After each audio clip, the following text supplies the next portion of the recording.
ദൈവതിരുനാമത്തിന് മഹത്വമുണ്ടായിരിക്കട്ടെ. വിശുദ്ധ ലൂക്കോസിന്റെ സുവിശേഷം 4-ാം അധ്യായം 16 മുതൽ 19 തിരുവചനങ്ങളാണ് ഇന്ന് നമുക്ക് വിചിന്തനത്തിനായി നൽകിയിരിക്കുന്നത്. കർത്താവിന്റെ ആത്മാവ് എന്റെ മേലുണ്ട്, ദരിദ്രരെ സുവിശേഷം അറിയിക്കാൻ അവിടുന്ന് എന്നെ അഭിഷേകം ചെയ്തിരിക്കുന്നു.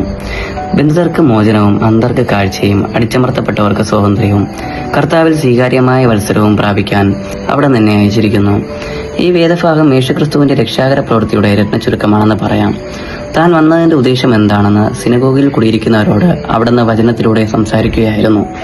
നൂറ്റാണ്ടുകൾക്ക് മുമ്പ് ഏഷ്യ പ്രവാചകനിലൂടെ അരുളി ചെയ്ത വചനം ഇന്ന് യേശുവിലൂടെ പൂർത്തിയായി എന്നും അതിന് നിങ്ങൾ സാക്ഷികളാണെന്നും അവിടുന്ന് വിശദീകരിക്കുകയായിരുന്നു. ആത്മാവിന്റെ കൊയ്ത്തുകാലമായ ഈ നോമ്പുകാലം യേശുവിനോട് കൂടുതൽ അടുക്കുവാനും അവിടുത്തെ രക്ഷാകര വ്യാപാരങ്ങൾ കൂടുതൽ ധ്യാനിപ്പിക്കുവാനും അതിന് തടസ്സമായി നിൽക്കുന്ന പാപത്തിന്റെ കെട്ടുകൾ അഴിക്കുവാനും കൂടുതൽ പുണ്യത്തിൽ വളരുവാനും നമുക്ക് പരിശ്രമിക്കാം. കുരിശിലൂടെ അവൻ നേടിത്തുന്ന രക്ഷ സ്വന്തമാക്കുവാനും അത് അവരിലേക്ക് വ്യാപിക്കുവാനും നമുക്കിടയാകട്ടെ എന്ന് പ്രാർത്ഥിക്കുന്നു. ആമേൻ.